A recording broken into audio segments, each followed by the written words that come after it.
mind starting with the name and where you're from? Dan, O'Connor, Hebron. Caitlin Whitney, Marlboro. Scott Claire, Marlboro. Joe O'Connor, Hebron. Sue Rathman, Marlboro.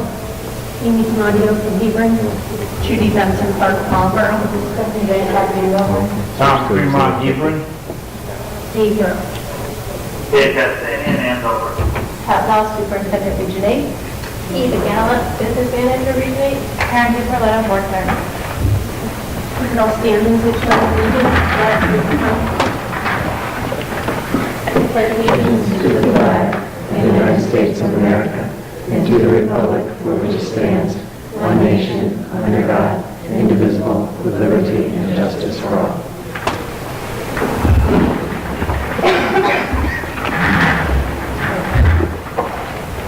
And now we're in section for public comments. Hebron and/or Marlboro Community Engagement and attendance at the board meetings is welcome. The public comment segment of the board meeting agenda is set aside so the board members may receive public comments. Procedurally, public comments will be limited to 3 minutes and citizens will be asked to identify themselves and the town they're from. Because the Board of Ed is limited by the Freedom of Information Act to discussing only matters on the agenda, the Board of Ed is not permitted to engage in discussion of the comments presented. With that being said, does anybody want to give public comments? Good evening, Vin Colon from Hampton.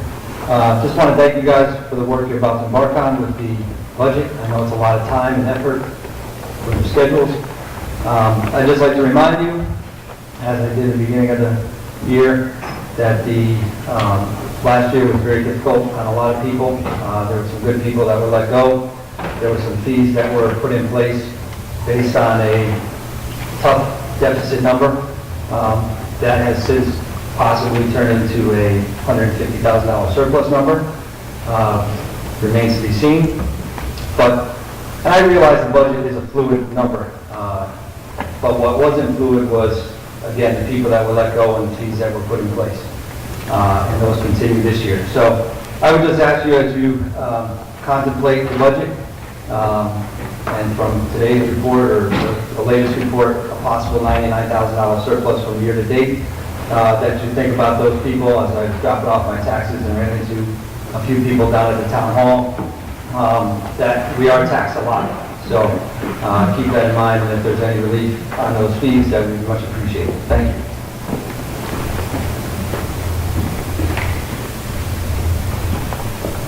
Thank you, Whitney. Anyone else?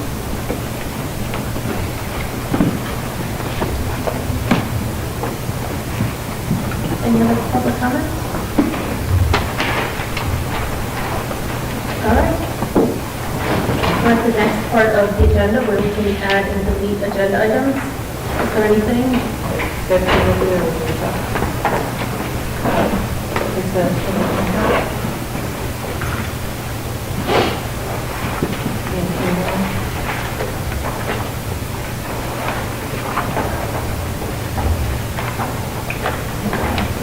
With your handout and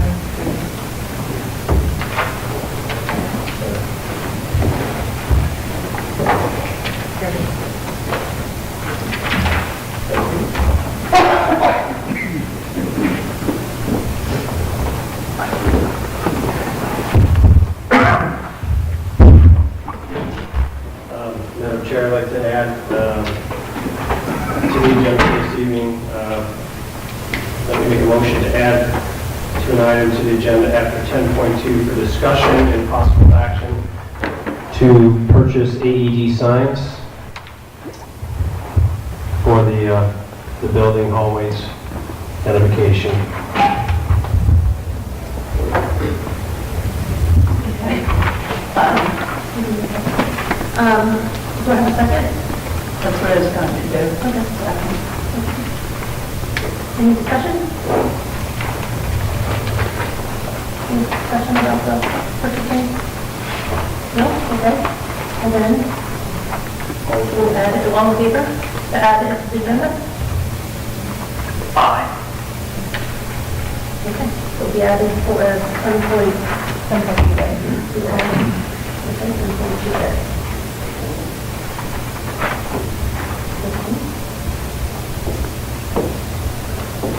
representative reports. Sorry. Okay, midterms have just ended, finally, so that means quarter three is starting. The jazz band recently got fifth in the Berkeley Jazz Festival, and the school got to play, the school had a reason to play this weekend, this past weekend, our town. No, I think that's it, just end of midterms and looking forward to starting stuff at semester. All right, well, thank you. Okay.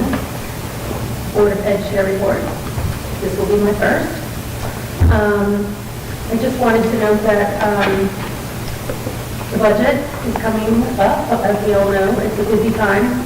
I want to thank everybody in advance for attending the additional meetings, for putting in the extra time. We're all volunteers, and art can be really stressful. I just ask everybody to please remember that everybody working together to make this budget something that we can support. It'll make this process much more bearable and hopefully more concise. And as the board's chair, this process is very important.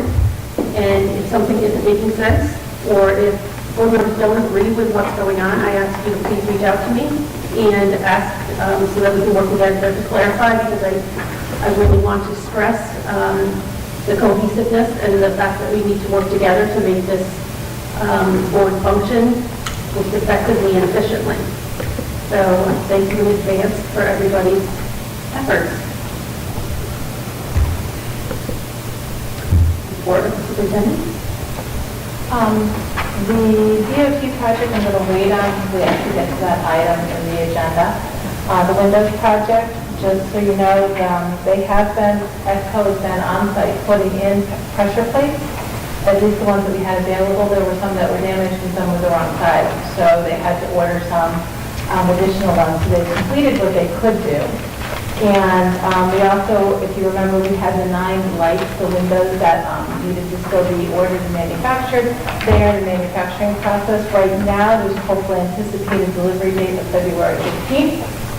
And then they will again go through the review and inspection that SGH would do with those, and then we'll have to work with EPCO to determine when we would be doing any install, because there's a couple of installation components that we want to work on all together at one time, so we'll look at that whether permitted wise. So that's it for those updates. Other information, just as the students have talked about the fact that we're starting our second semester, and starting the second semester, we've also started our manufacturing pipeline class this year for our seniors. It is our inaugural class that we have been working together with Three Rivers and bringing this to the forefront for our students, and I will be giving you updates on how that's going and let you know, but I think that we're really excited to have students that are engaged in that process, and looking forward to their success at the end of the year. When we talk about student success, we're also talking about the fact that our students take the PSATs. They got those, they should have gotten those scores back right before our winter break, and then there's also data that comes from them called AP Potential. And that information not only is provided to students who have a certain score on the PSATs, will get a letter at home from the College Board about the AP Potential, but our schools also get a list of students that help us to work with our guidance counselors and our teachers based on PSAT scores. Students that have certain scores are also then seen as having potential to take AP classes, and using that data and information to have meetings with students and encouraging them to stretch themselves. So that also will be ongoing as part of our conversations with students and teachers, as well as guidance counselors, as well as planning for next year, and course selection. That will be happening before we know it as well. Can you, You've updated us with a great deal of information. As you get the information, share about the state has identified students, about how many of those students at RHAM, percentage-wise or numbers-wise, are taking AP classes. Maybe how many were identified as being AP ready but are not. And I guess also, if there are any who the state didn't identify as AP Ready who are. The College Board identifies them, and we can take a look at, I can try to pull that data together. I'll have to take a look. Just to see how successful their identification is for RHAM. Because it's new, No, that they've sent these letters. I don't know about sending the letters, but they've potentially been calculated in years past, yes. I don't even relate to that. Okay. Anybody else have any questions for Pat? I just have one question. How many seniors are enrolled in the manufacturing pipeline class? I think we ended up with 13? 13. 13. Beautiful. And what was the capacity? Was it 16? I think we're looking at 15. Okay.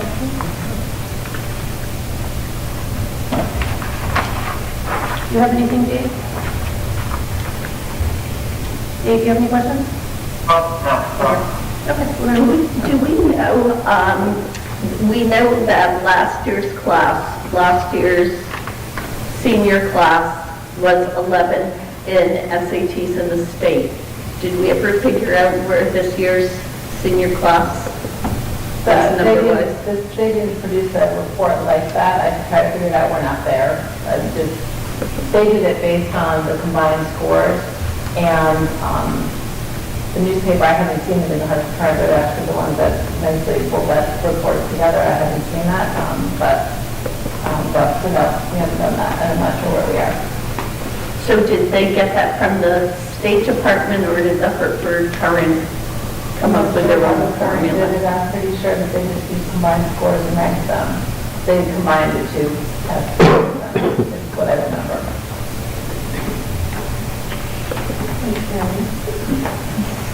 Moving on to the consent agenda. I will need a motion to approve the minutes from December 17th, 2018. The regular meeting is enclosure 8.1A. The January 14th, 2019 DOT public hearing enclosure 8.1B. And also to include in that motion personnel actions. Gavin, leave of absence, enclosure 8.2A, and Lavelle, retirement, enclosure 8.2B. Can I have a motion to accept? I make the motion that the RHAM Board of Education adopt the consent agenda. Thank you. And a second, please? Second. Any discussion? We just have a couple typos on the minutes for December 17th. 8.1A. The small things. They actually removed them. Under 10.3, is the last sentence says Ms. Hoffman noted different examples, including aid on the bus. I think she meant aid like the AIDE, like a person, a personnel, not aid like assistance. And also, under approved draft,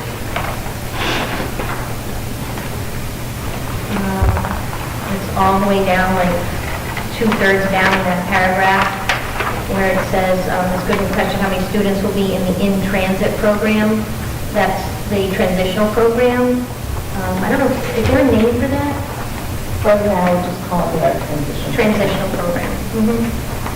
That's it.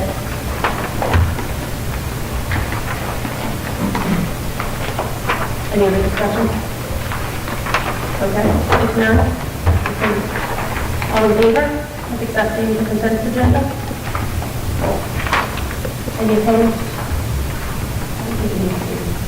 Okay. Moving on to old business.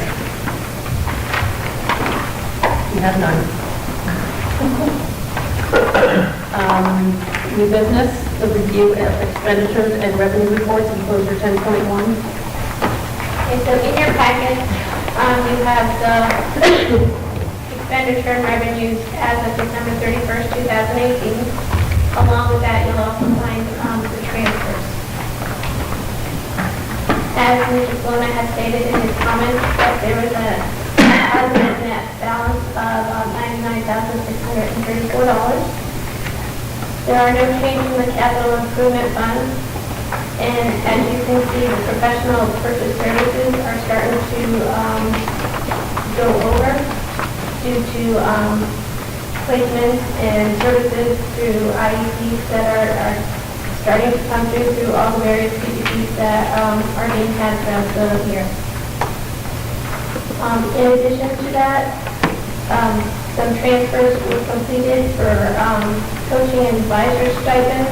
They were originally budgeted in one line in the budget, and for transparency purposes, we're breaking them out so people can see exactly which coaching stipends or advisor stipends are actually being budgeted for and utilized. Transfers were also made in, so originally people may have budgeted many items in supplies, so I'm just taking the time to correct the account classifications of where they may be. So if it's a repair maintenance item, it should be there. If it's a new equipment, it should be in the new equipment line versus the supply line. If it's a special, that was associated to the new equipment versus supply. So it's just cleaning up little things like that. And then our largest transfer, unfortunately, was for our custodial services. This company that needed to come out and help us out while we're in the middle of hiring. That company will be in on March 1st, I believe. So this full dollar amount transfer should cover their invoices through that time. And if there are any other questions, that will answer them.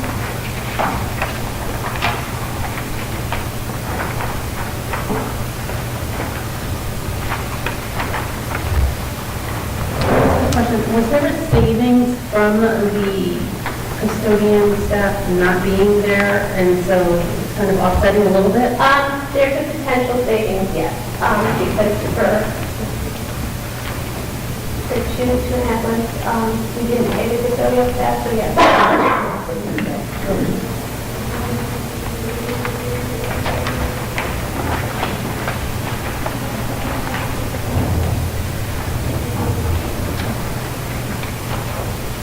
Any questions?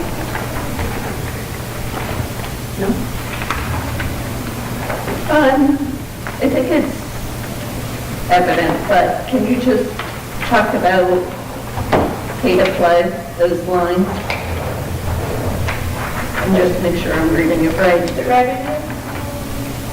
Okay, so through December 31st, we collected $98,265. We're still expecting that we should receive $65,865 for the spring school and winter. That hasn't been accounted for. Thank you.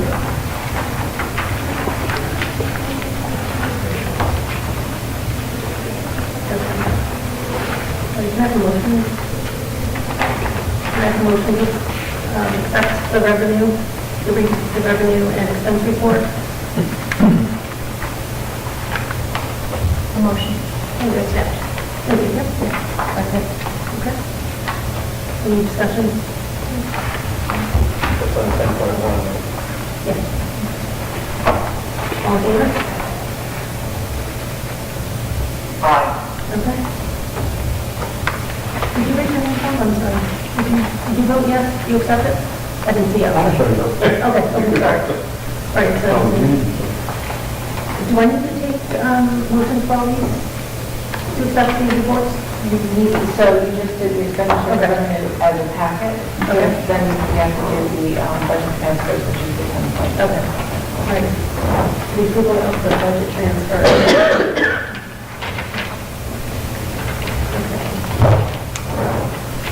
So can I have a motion to accept the budget transfers in total of 10.2?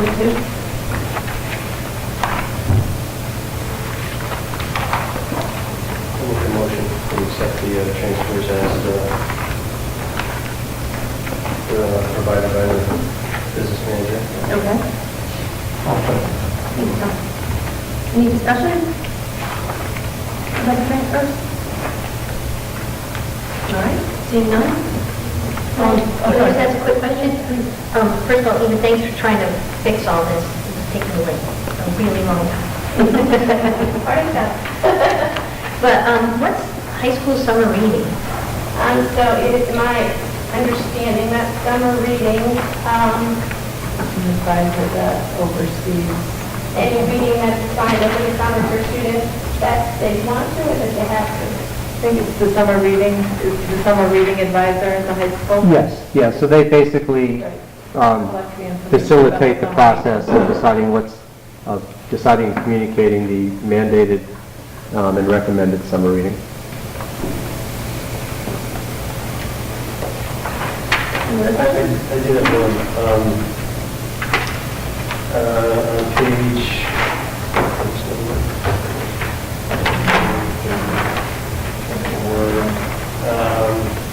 the transfer from personnel UA reserve account, what does UA stand It's for? unallocated. So it's my understanding that the budget, or not the budget, that your line items, in the past, you have created an unallocated personnel and an unallocated program account in, that you can see on the expenditure report.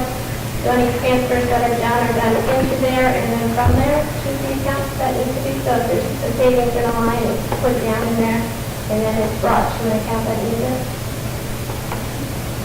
I guess my question is, I don't understand the difference between unallocated personnel versus regular personnel. So if we have movement and there's a savings in a line, that money is considered unallocated.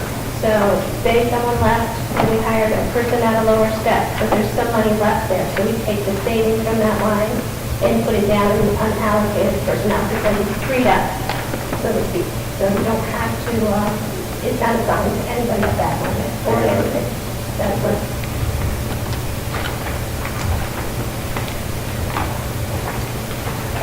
Any other questions?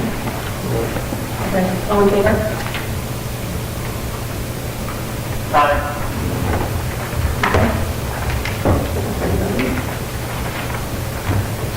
1.2A, the purchase of the AED sign. Can I have a motion to accept that? And then we'll talk about the discussion after we get the motion done. Can I have a motion? I make a motion that we purchase AED signs. Thank you. And a second?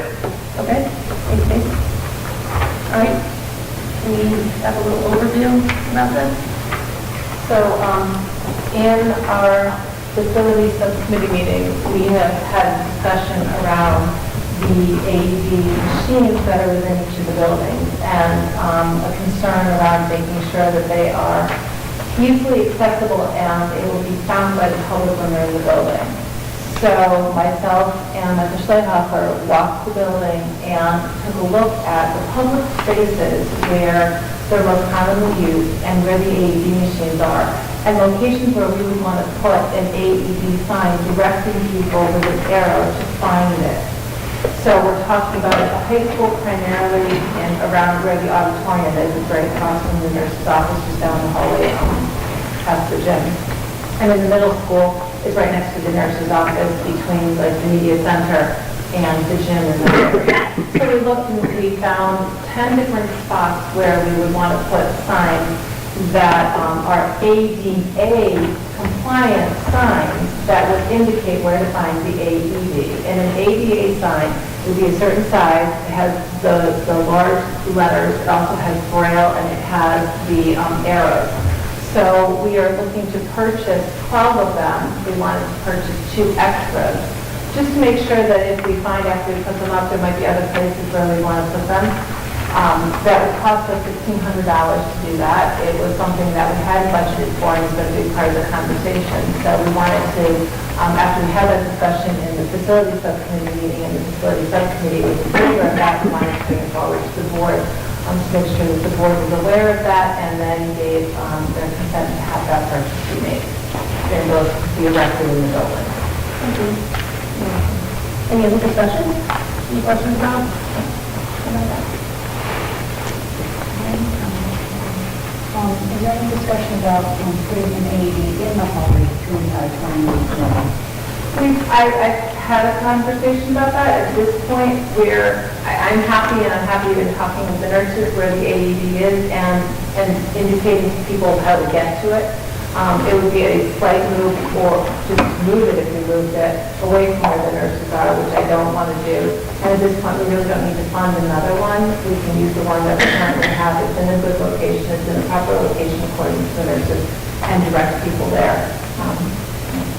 With the error. So I think at this point, we'll use that as our next step and see if there's anything else we're going to do in the future. All in favor? And I should go to purchase of the AED signs. Okay. Aye. Okay. Okay. Moving right along. First reading. Can I just back up? That was to authorize the superintendent to purchase them, not Yeah. Right. Yep. have them installed. Yep. Okay. So 10.3 is the first reading of policies, exposure 10.3. Does anybody from the policy committee want to talk about these, or make a motion or anything? I'll make a motion that we accept the policies as presented. Okay. 5455, child sexual abuse and assault. 5. Is this on the first reading or second reading? First. Reading. First reading. First reading, you don't approve. Okay. You just make them available. Okay. All right, so in our packet, we have the first reading, exposure 10.3 for everybody's information. Let us talk, let me know if you want to make any changes or have any thoughts about them. And just to note too, that the one with forum, we just added a lot of specificity to it for the board, so please take a close look at that and make sure you have any questions that, of how it's policy. Thank you. Okay. Discussion of possible action regarding the whole school calendar. And I want to just start off this conversation by saying that, I'm just going to get it out. But this is the proposed, in our packets, enclosure 10.4 is the proposed academic calendar. Now, as it is now, that kids come in once a month for professional development, or actually teachers come in, but the kids come in late. It's a late arrival for professional development purposes. And that's once a month on Wednesdays. It's my understanding that the educators have asked that we shift that from a late arrival to early release. And so we're presenting this proposal as it is right now, and we'll look for approval of it pending the superintendent's availability to meet with parents. So we've got the administration and the educators' approval, we've got the superintendent's approval, but the superintendent does want to check in with parents prior to making this an official calendar for the year. So for today's purposes, my understanding we're looking for a approval of this academic calendar pending as a draft. And we'll come back in February to look at this, approving this and the shift from late arrival to early release. Does that make sense, everybody? Yeah, I have an additional question. So the parents will be asked or met with at some point. Will the students be consulted? We haven't talked to them about that. We weren't planning on doing that. Could we do that? Because there are many studies that indicate that students do better with later start times, and I usually hear from much of the students good things, but I don't have the data. I mean, the students, we have them at our table, we say they're important, if we really think they were on our strategic plan, and I think we should also listen to them. I can do that if that's what the board wants me to do, is to get some student feedback as well. Okay. Or do you have any thoughts about getting the student feedback? or the students?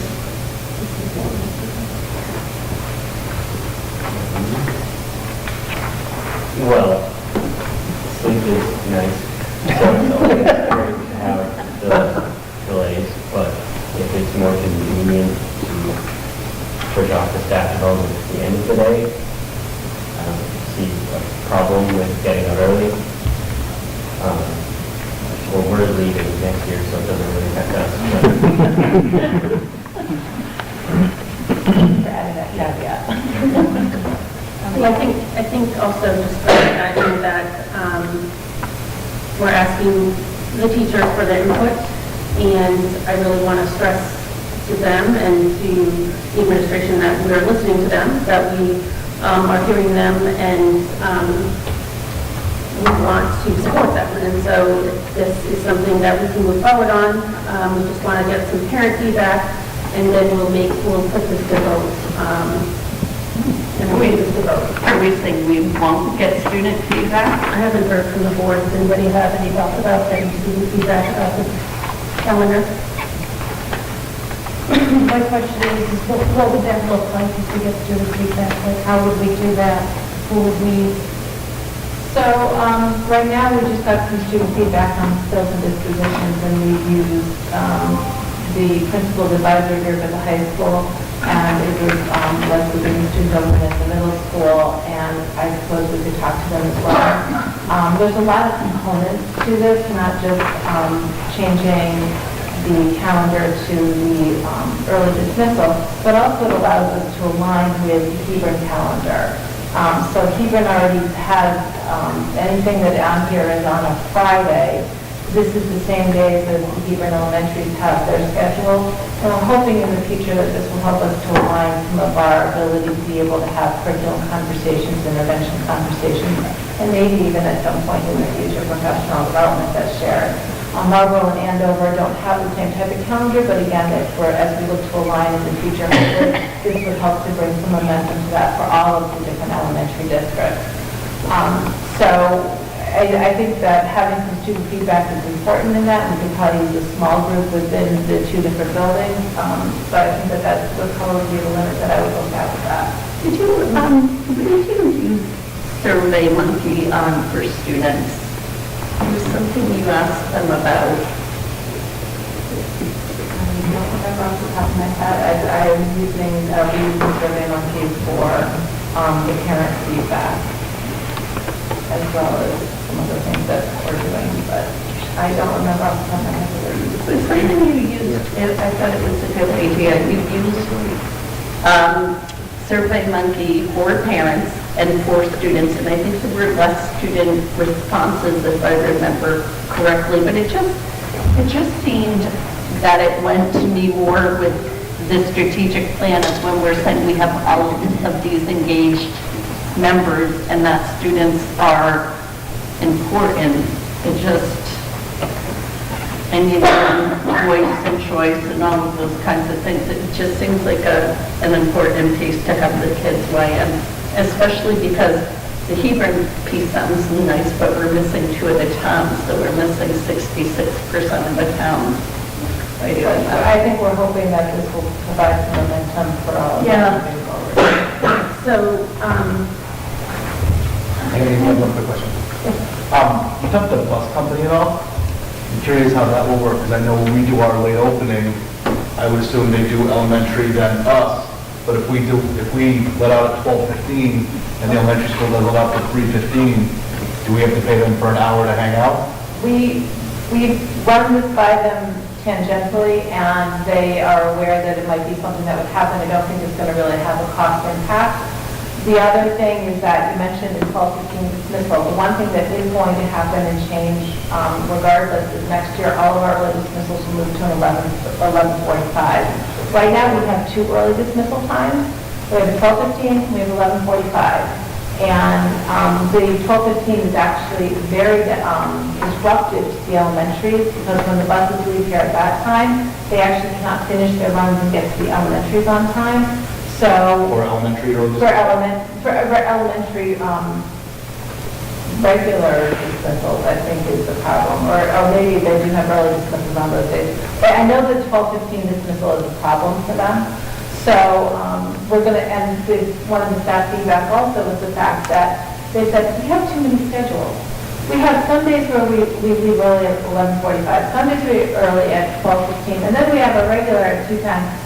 Can we simplify? So they're looking to simplify. It makes sense to me, so we're going to change all of our early dismissals to 11:45. It'll help with the elementary runs, it'll help to limit some of our schedules, and just kind of makes a little bit more sense. And we're hoping, like I said, in the future, that we might be able to work with Marlboro and Andover about maybe aligning some of our, just a few days in the calendar where we can all come together. But you don't think the cost of this would be much if you had to pay them to hang out for an hour or so? No. Is the calendar committee, is this done with the rest? No. So we align to the rest calendars as best we can, so we do look at that, but we didn't create this calendar with the rest committee. It was addressed. Well, like you mentioned, PD days, so typically, most of the schools have the same PD based around the rest, which Marlboro and Andover would typically have because we're all the same. Right, but we don't all have the same similar PD days. We do not.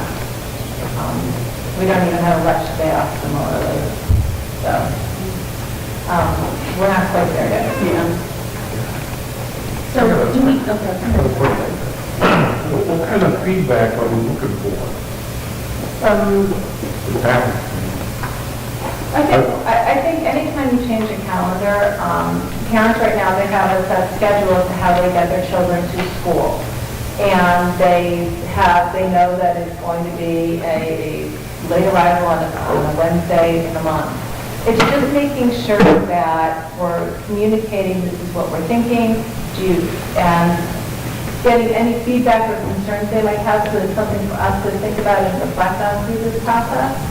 Not necessarily asking for all of their approval, but making sure that we're communicating this is what we're thinking, what concerns or questions might you have, and something that we could respond to if we needed to. Well, when you say feedback, are they going to come here and present it, or? Well, I was going to send them the survey. You're going to send them the survey? From the updates that we send out, and when we first went to the late arrivals for the NEASC study, I believe it was when that started, we talked to and communicated with parents about that. And so again, I think when you change the schedule, I think it's just good to communicate with the parents. Okay, but you do it that way. I mean, I don't want to bump into a parent and take the parking lot. You know, they say, hey, we ought to be doing this and whatnot. I don't go that route. Okay, but I'm going to send them a survey. My intention was to do through survey, want parents to respond. okay. And if it's something that they're really concerned about or passionate about, or things that they really want me to know, I'm sure that they will. Sure that will. I will. I don't have it done yet. I will send it out to the board. Yes, the board would have a copy of it and the responses. Amy? Yep. I just would just talk about RHAM. I think it is important, and to Judy's point, that everybody is communicated with and at least has a voice in on it. I do share some concerns with Ron's about the bus, and just make sure that we throw that out there, that we vetted that extremely well, that there isn't going to be additional cost to that, and let the, Well, we will be because we didn't change the RFP based on this. So when we get the bus bids in, which will come in on the 30th, we can have follow-up negotiations with the bus companies so we can make sure that there's not a problem. So they could bid on this for next year? This is not what they bid on. This came after, but again, it's common that things will change in the RFP process. So when they bring their bids in, there's still the negotiation part of that we will have in case there's any concerns that we have. So we're not going to do anything on this today. We just talked about it, and we will table this till next meeting, and we'll talk about parent and student feedback, and plus if there's any additional costs to the bus. Okay. And I don't have a problem if there is, we just need the budget for it, so it won't get extra. Yeah, makes sense. And I don't care which time it is either. I just think we're doing some nice things by, we have student reps at the board who speak. I have the strategic plan out, and we actually had student members of the strategic plan.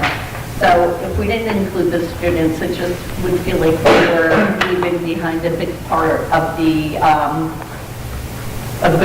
our partners, you know, the kids are actually coming in and doing the work, and I think they're very mature. I think Daniel's example, you know, and I think that's how most of our kids are saying, well, sleep is nice, but if it really works best for the adults, that's okay too, so. Okay.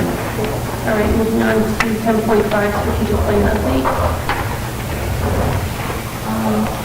I received a couple of questions, since this has been provided to the board, I have responded to those in the weekly update. I think just some general highlights around the first goal in particular around skills and dispositions. Today we had a joint faculty meeting for the school and high school faculties together, where we shared the work of the skills and dispositions. I've shared what they were ongoing with the board. Then in this Friday update, I'll share what we did today, but really taking a look at the qualifiers for each of those skills and dispositions that we've come down to for 5 of them, and how might they be measured. Those have gone to the different schools, middle school and high school, small clusters of students get their feedback as well. So we're continuing to roll that out. That's been a big focus of that whole goal 1 that we've been working on. Goal 2, a lot of, the major work there has been around, again, as if people are leaving the district, having some exit interviews, making sure our hiring manual is up to date, because we do have some hiring that we're doing, and using that hiring manual in that process, which is being done. And as far as goal 3 goes, the development of the budget, you'll see a lot about that today, and you'll see more about that moving forward. Goal 4, around culture of safety acceptance. I really do think that our continued collaboration with AHM, the different chat meetings, different community groups, is going to be part of what we've been working on. Our safety plan has been submitted to the state and continues to be utilized as part of our safety training in the district. We're actually doing tabletop scenarios and rolling out a variety of different ways for people to improve their response to looking at different security issues. That's going to be part of what we've been working on there. And continuing to build our different, on goal 5, continuing to build our different plans around how we're responding with technology, with special education, and making sure that we are creating strategic plans for that. Some of which has been done to build the budget and continues to be built there. Which one is that? Goal 5? Leave it back.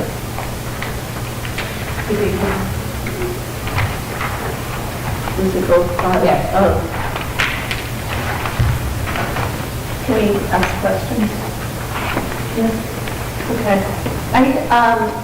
I have a question, and I don't care if it's looked at through the budget process. It's maybe more appropriate through the strategic planning process, or even reconvening that to look at some things. But goal 3, develop budgets that address the declining enrollment of the district and are fiscally responsible and responsive to the needs of the school, towns, and state. Dr. Law, I know that you are taking a leadership role in some of the work that is being looked at from other states. Well, I think you are, from other states about regionalism, Maine, and some of those states. I'm not taking a leadership role in that. I'm part of the superintendent committee that met today for the first time, that is starting to look at how we want to respond to the latest legislation around regionalization. Okay, well, so another district is having a meeting next week about a meeting after legislation, just to discuss the impacts and for everybody's comfort level. And, you know, it doesn't, I don't know, maybe this is in here, but is it, what you spoke of at program, what you're starting to do next year even, is that, it might be, because like on 2A, do you feel like that covers what you were speaking about? 2A under 2. Right, I've got 2A under goal Two. 3. Goal 3, 2A, go across. Okay. So what is your specific question around that? My question is, that there's talk in the state that there are bills and things out that for districts who have less than 2,000 students, that there will be incentives to get together and to do work, monetary incentives. There's a lot of different things being said. It seems to me like it would be wise for us, with the committee we're on today, with us reading whatever legislation, to have what makes sense, which I'm asking if it's in here. You spoke at the program committee about meeting with Hebron, meeting with, I want to say Marlboro, and Andover, just so that there are these set schedules. And I guess I'm trying to ask, is this developed enough? Do you feel like this is developed enough, or is this something that maybe the strategic plan should go back and look at the whole concept of regionalism? Because it was, I think I sent it to people, Duff along with Senator Kathy Austin, who are co-sponsoring one of these bills. So, I mean, it's out there. This is happening to some, at least conversation. And it seems wise to me, even if there were not good ideas, to know that. And just to back up for a minute, Patrice McCarthy, and I know Kathleen listened to it, did a very nice job when asked about regionalism on the radio, and she's one of the co-counsels for CADE, but a lot of her talking points were taken from EastCon, and I think you were part of that committee too, that put some of those talking points together from EastCon, a lot of her points. That was when we had the legislative process, yeah. But she did that after on the radio. Yeah. She used, my point is, like, in a long-winded way, that was wise, and it was proactive, and it's kind of getting ahead of things. It made her sound good. She had talking points, and she was able to hold things back some. I mean, is this adequate, or do we need to do additional work fleshing things out now with these conversations that are occurring in the state? I think that objective 2, when it talks about looking at alternative funding options provided by defining enrollment, is a broad enough area, whether the specific strategies are all specific to that. I think it covers that. The work that we're looking at doing right now with the superintendent of EastCon is developing very, very specifically response to those legislations, so that not only will EastCon, but boards of education and superintendents will all have talking points to the pluses or concerns around regionalization. So we're all in a process right now. We've divided up the work around different aspects that we're going to be pulling together. And in March, we should be able to have completed our document in response to that legislation. In the meantime, I will keep the board up to date on what we're doing, but I don't know that there's anything more that we need to do with the district right now. There's a lot that is being talked out there right now. How much of it actually sticks and where is it going, we don't know yet. So I think being aware of it, we're being proactive in our response as a group of superintendents, in particular small towns. And I think that as that evolves, it will be helpful for the board to have that information. Okay. I received something last evening, and I wrote back to the large group, do we even know that this is accurate? It was by the sitting state legislator, but it was hypothesizing about certain towns that he represents. It's a male. Can we continue this program?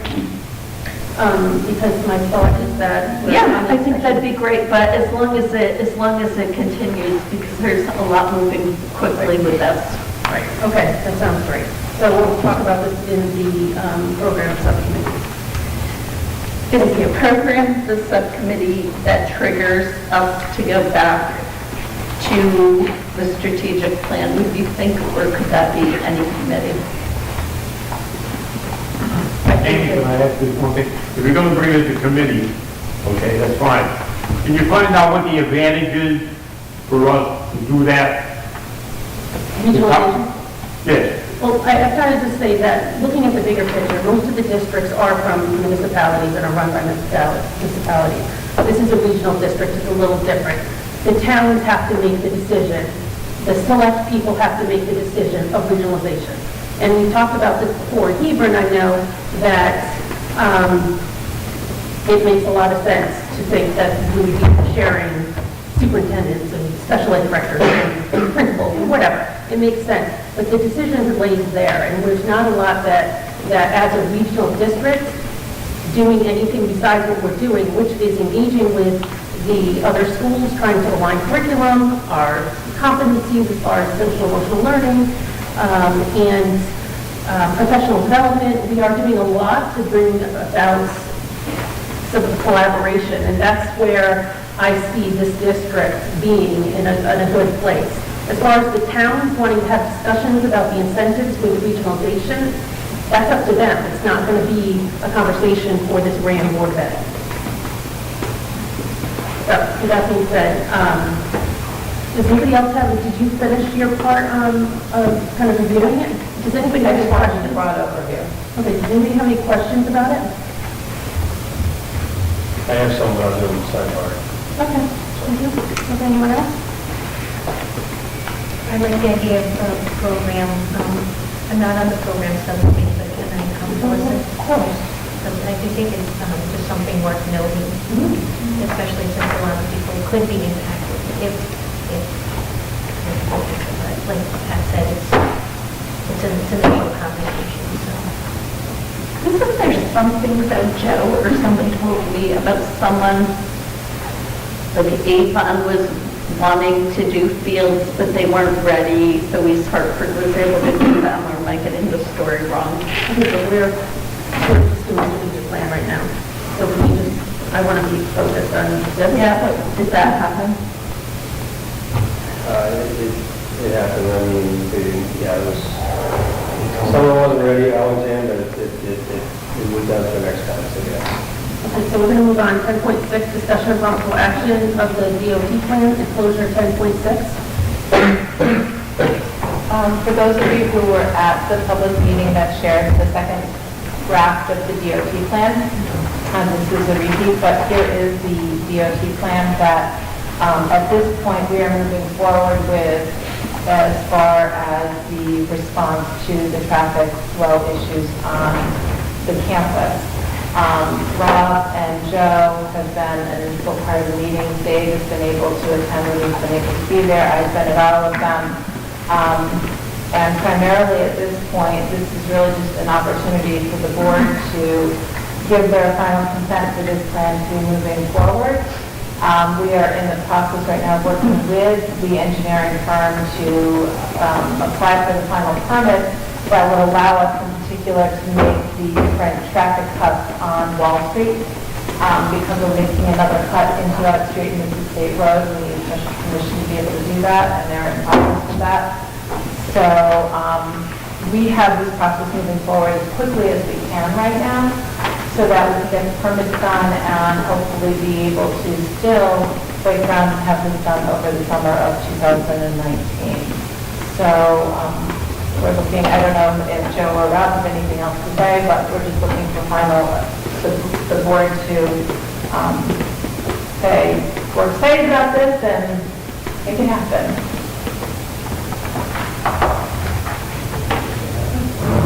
I think we had the last meeting, there wasn't any opposition to it.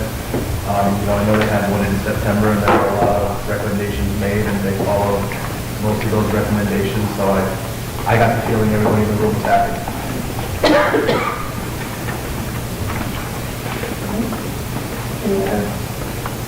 When we lose the Jersey barriers? Well, there was some talk about that, so I don't know what we're doing with it somewhere else. but I don't know about I it. don't like, You don't want? oh, I just think it looks, something nicer should go there. Like grass. I don't know, but I drive by and we won't need them anymore. We're gonna fix what they are trying to fix. like have highway, have parking lot.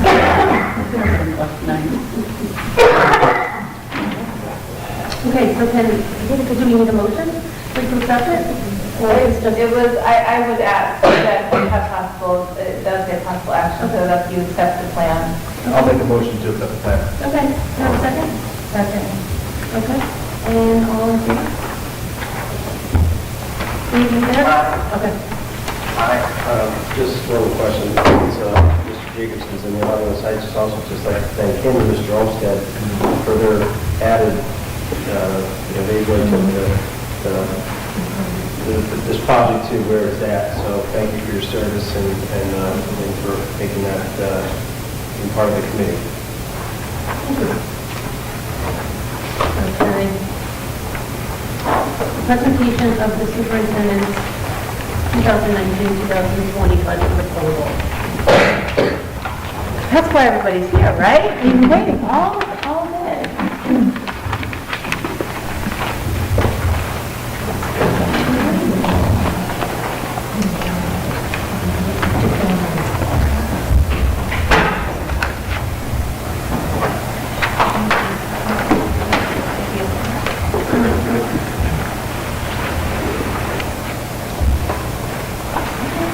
There we go.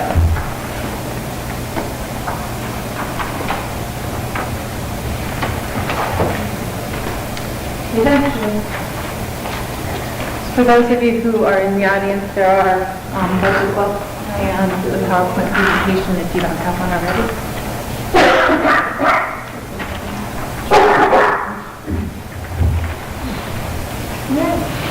Is he okay, or would you prefer, I don't know if you can turn off the light, or, I'm not sure.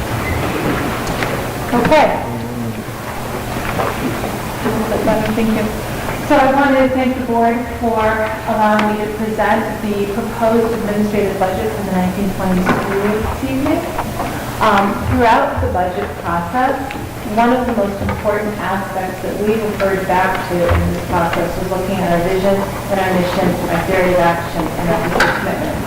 And when I say we, I really do mean we. It was a very collaborative process, and I want to take a moment to thank, first of all, Eva. She has been amazing in getting us all through this process, as well as the administrative staff and our directors that are here, and the department coordinators. Everybody has worked very collaboratively in putting this budget together.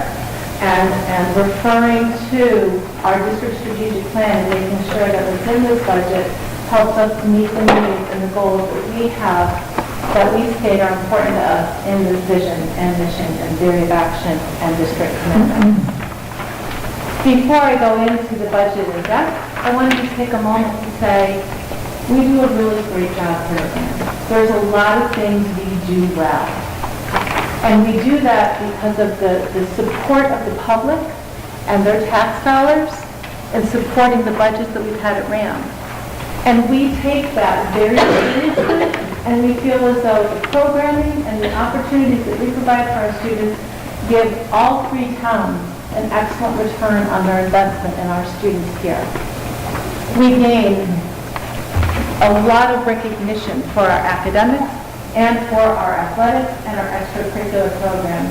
And those are important parts of what we offer for our students to meet that vision, mission, and goals of the district. Beyond the strategic plan, there are a variety of other opportunities that have come and impacted the context of the budget that was put together here today.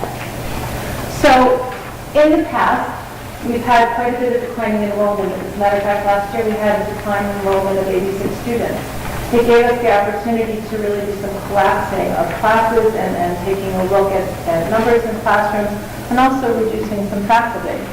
We have minimal decline in enrollment that is projected for this next school year, 1920. We're only looking at a decline of approximately 62 students, 40 about at the middle school and about 20-ish at the high school. We have numerous large capital project needs, which include safety and security issues that you'll see in the budget.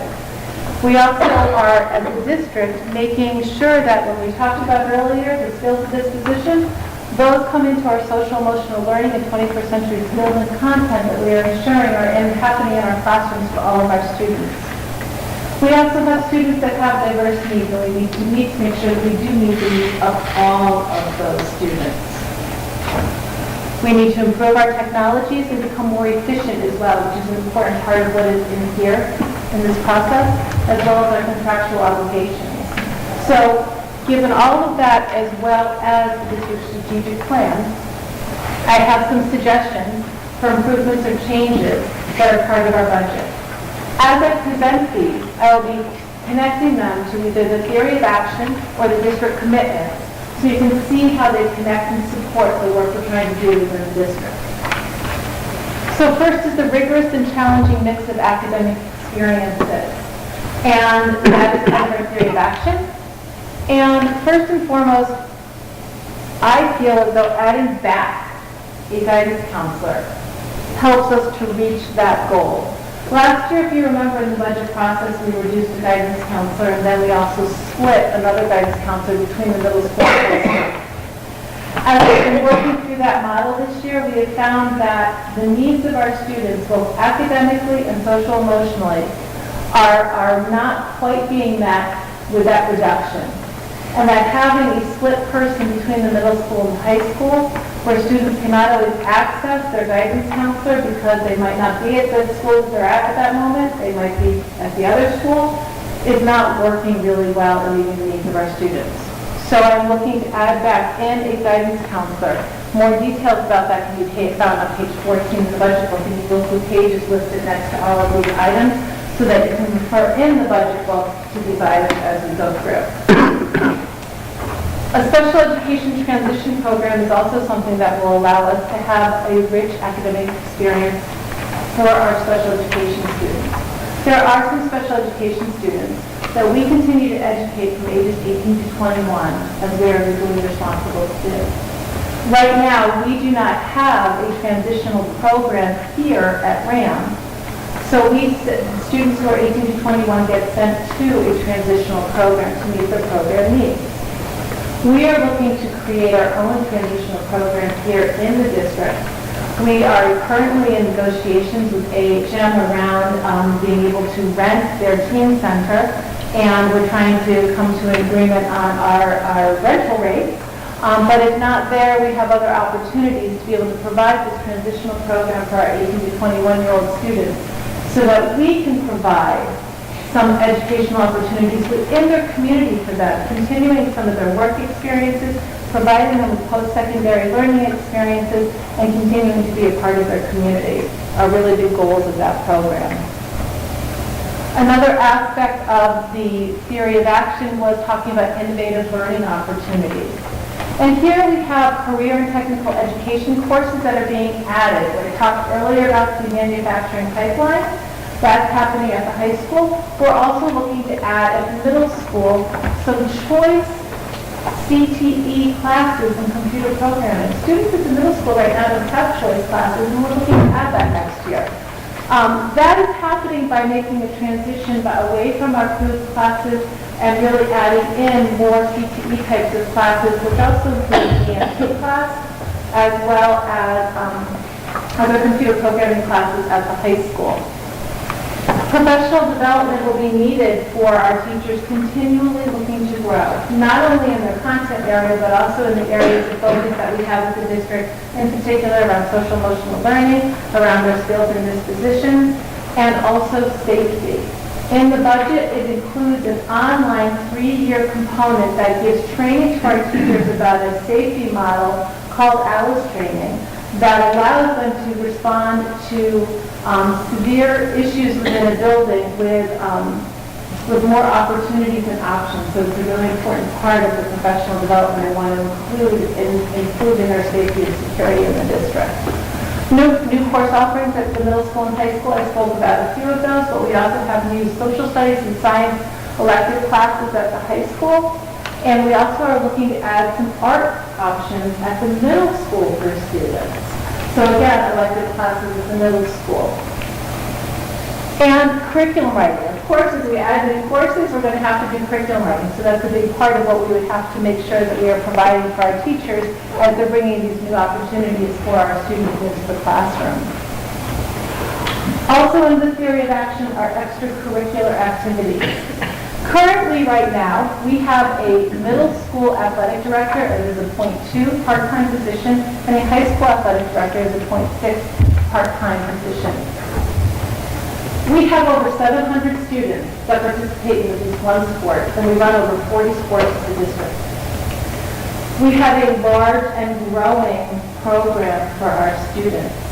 We have students that we want to engage in athletics and making sure that we have a strong 7-12 program. Our 2 part-time athletic directors right now do an amazing job of trying to do a lot of work in a small amount of time.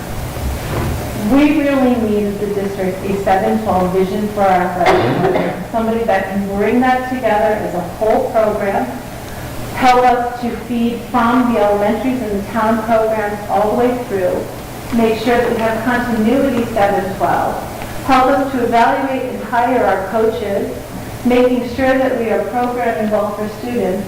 And although the 2 people we currently have are working really hard at that, I firmly believe that having a single person to oversee full-time our athletic program makes sense. So I would be changing the program to be a 1.0 athletic director. It would be a non-affiliated position. It would not be in the administrative contract or the teacher contract. It would be a separate contracted position, but that person could pay into TRB should they be a teacher who wants to be able to do that. Freshman sports. Freshman sports in the past were funded by the district. Several years ago, they were taken out of the budget because of budget constraints that we had. We've had parents that have worked passionately with the boosters and with each other to self-fund freshman sports for the past couple of years. Again, wanting to create a 7-12 program that meets the needs of all of our students well, I've added in 3 freshman sports funding into the budget. The 3 freshman sports are not articulated as to which ones because it does vary from year to year as to what freshman sports we need. But when we renegotiated the teacher contract and we created set stipends for each of the different coaching positions, we know how much a freshman coach is going to cost us for each of those sports. We have an average of what it would cost for transportation and officials, so we use those numbers to be able to calculate the 3 different freshman sports amounts. That will provide us some flexibility each year based on what the needs might be for the different teams. Extracurricular stipends, we're also adding in quite a few extracurricular clubs for students within music, within the Gay Straight Alliance, and within the arts. And these are, as well as an academic one, which allows students to do independent study at the high school, somebody to oversee that program as well. These are stipended positions that have been running without any stipend being paid to them for at least 2 years, and now we feel as though they've run successfully. We want to make sure that we are providing those for our students because they are successful. So we've added those stipended positions into the budget.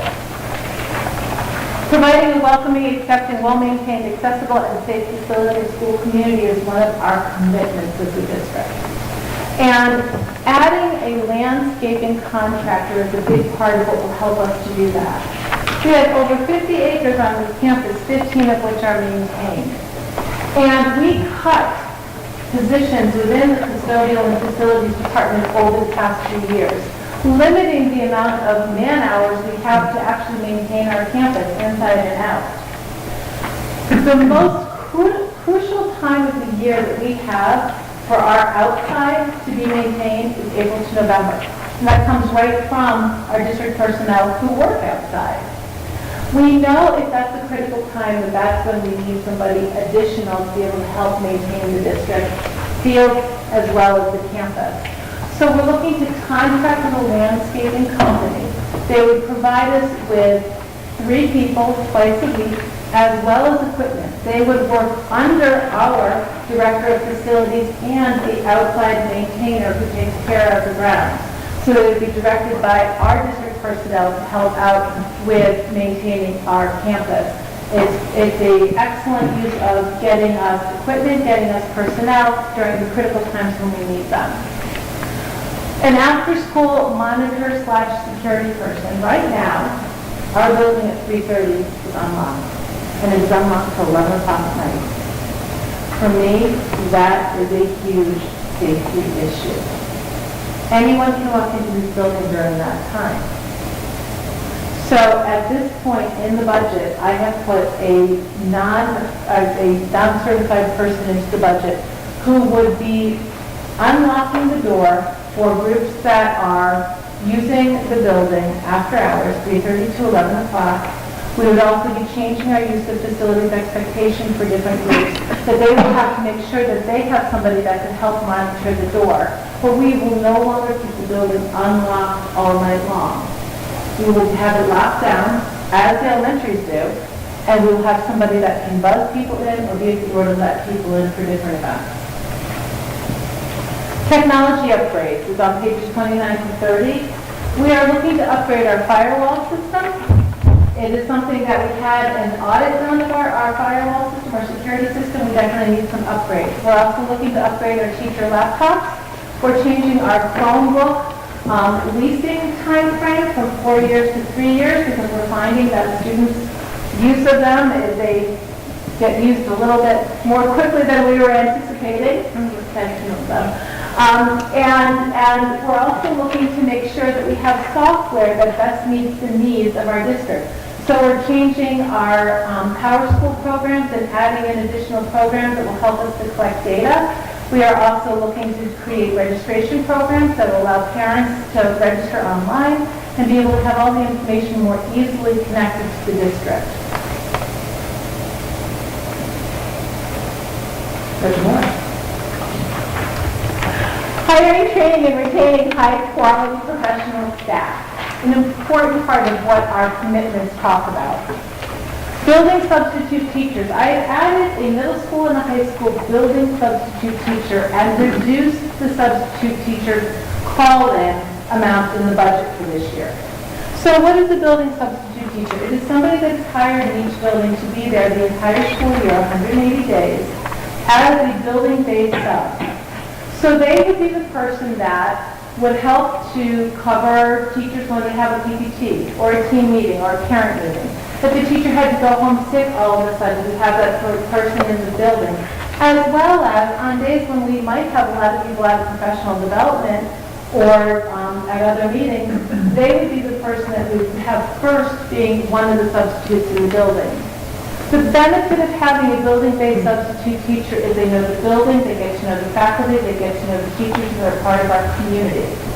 Rather than substitutes, although we have wonderful substitutes right now that have subbed in the district for a long time, having somebody who's here every single day and helping us to meet the subbing needs that we have that vary from day to day would be a really wonderful part of improving our culture and climate in the building as well as meeting our needs more effectively in the district. We also have union contracts, all of which have raises this year, as well as our health benefits, which we are right now anticipating at a 10% increase. So given all of those needs of the district in trying to support our district and strategic plan, there were a few requests that came through the budget process that I did pull out already. There's only 3. I reduced the media center books that were being purchased at each of the schools by $1,000. I'm sorry, which page is this? It's not in there. This is just information. I did remove the elliptical that was being asked for in the high school budget, as well as the music department was asking for new staging. The staging we have is old and heavy and clunky, but it works fine. There were other critical pieces that the music department needed, like risers and equipment, instruments that were kept in. These were things that I felt I did not feel needed to be funded at this point, and we could do fine as a district without funding them. So given all of that, let's take a look at what is in the budget and where does the wiggle room come when we talk about what can we add, what can we move, what can we change. Well, in looking at this graphic, personnel and benefits is the large blue, almost Pac-Man looking piece of the pie. It's almost 62% of our budget. And there's nothing that I can do about the majority of the personnel. Obviously, I added some personnel in this budget, but the personnel we have is the personnel we need to run the district, and the benefits they have, those are really set fixed costs. Pupil services programming, the needs that we have for our special education service students, those cannot be changed. Those are fixed costs. Those are what we have for our students that we know right now. Our redemption on principal and interest, transportation, utilities, leases, debt, I have to pay them. I don't have a choice. Purchase services, things like our AHM social workers, the SRO, all of those services, the OT, occupational therapy, physical therapy that we provide for our students that are required, those are all purchase services that we have to provide. So what I have this little other chunk called other. And that other is about $750,000. And that is supplies, instructional supplies as well as things like cleaning supplies, things like that. It is some of our textbooks, but there's not a lot in there that is my wiggle room. So when you take a look at the total gross budget that I'm putting forward this year, the gross budget is $30,645,518, which is a 1.93% increase from last year. So I'll have you take a look and notice the operating budget summary sheet. There's 3 areas I want you to take a look at. The first one is the operating budget increase itself. It's a 1.93%, as I just said. When we calculate the budget for referendum, we take out our anticipated revenues, but as you notice, our anticipated revenues are decreasing at 2.82% for a variety of reasons. We have less use of facilities. We have changes in E-rate. We have changes in student obligations and anticipated, the two tuitions. So with that decrease in anticipated revenues, we are not a money-making organization. The actual operating budget that is the increase is a 2.07% from last year. This is how it breaks out to the 3 towns.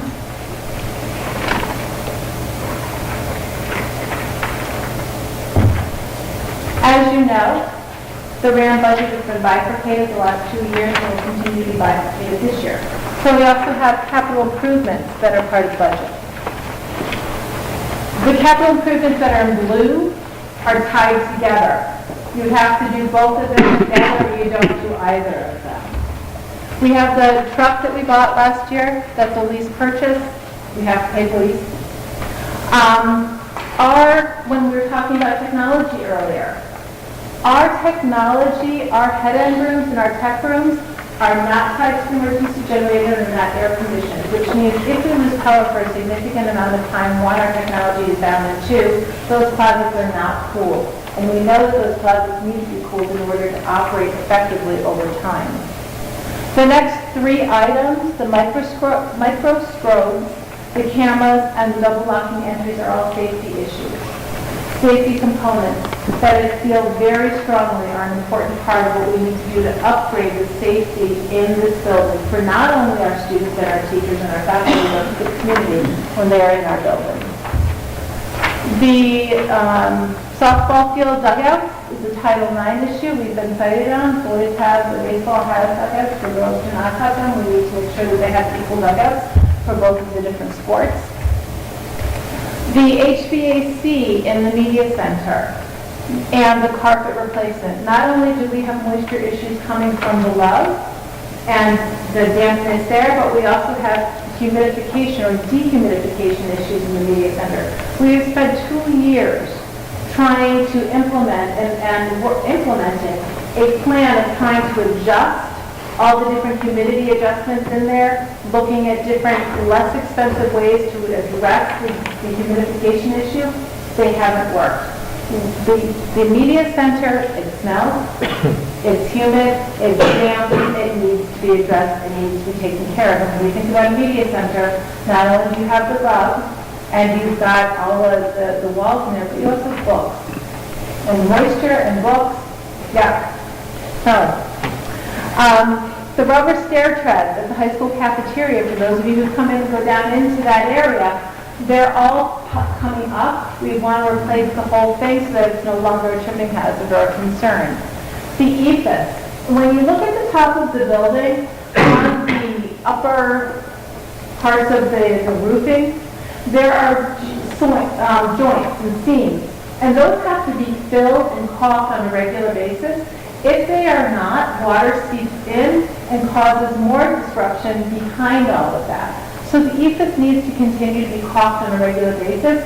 I think right now we still have less than 50% of the building to do the first 200, but that is something that needs to continue to be done on an annual basis. The hillside between the parking lot over at the high school, for those of you who might notice, at any given time of year, there's a lot of overgrowth, there's a lot of dead stuff.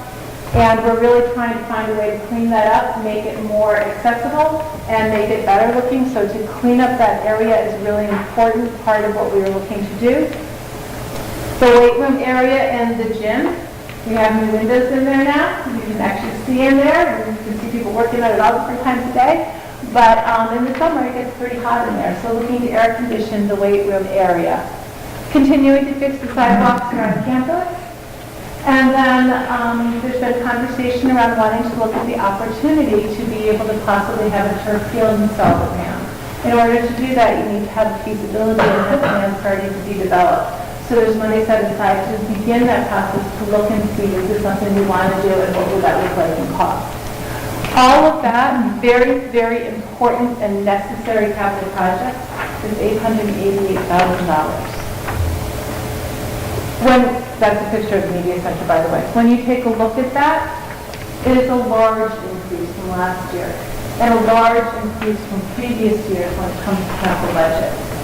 The reason why it's so high this year is because year after year after year, the district continues to push off necessary capital improvement corrections, and now we're at a point where we cannot ignore them anymore, and they've gotten rather large.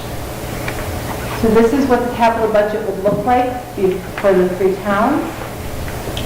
And in summary, when you take a look at it over time, like I said, in 15, 16, 16, 17, the capital was included in the budget. The bifurcation of the budget happened in 17, 18. That is the history of the budget and what we're looking at right now. We're looking at an overall increase for both operating and capital pulled together of 4.25%, and then including schools.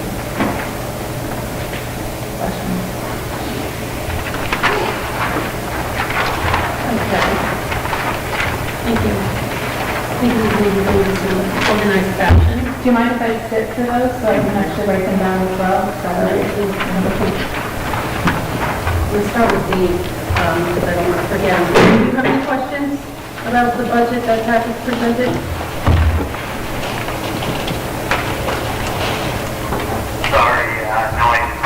Okay. At this time. Okay. Would you like to start? Do you have any questions? No, I have to study it first, I'll have no questions anymore.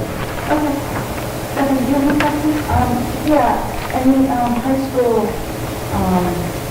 non-certified staff, it was that there were two fewer professionals, but then you mentioned adding two more for the off-campus transitional program.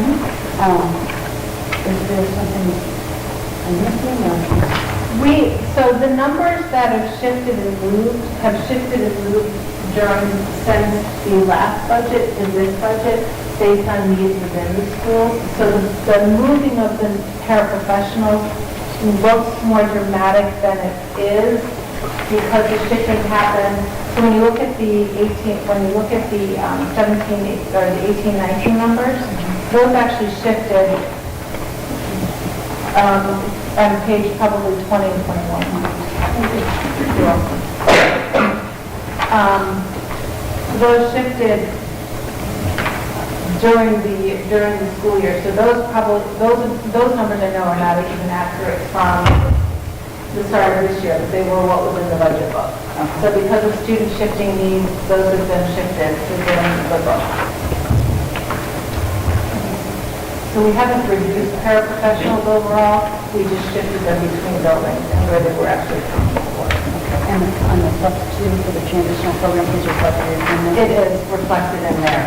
And the other part of it is that the resilience program is housed in the middle school, and those paraprofessionals are included in the middle school numbers as well. So that's kind of another of the shift that happened in the numbers.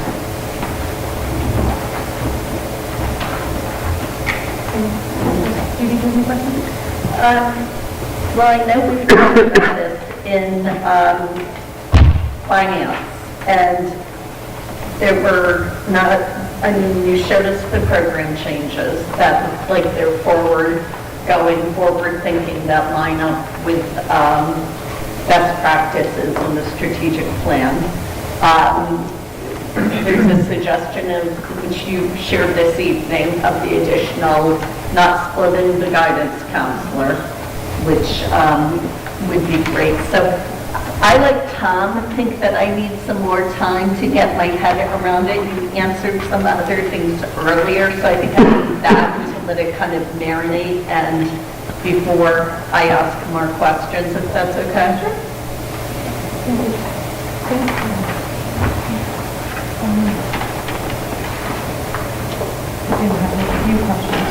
The transition program, do we not have room here to have that program here?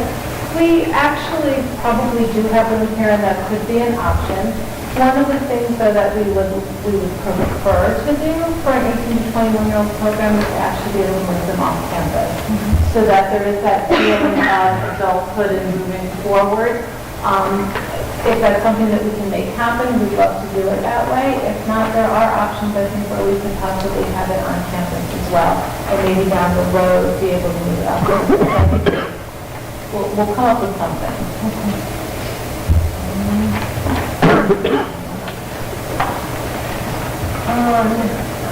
Where you have the operating budget summary slide, and it says miscellaneous, and a difference of negative $6,568. What is miscellaneous?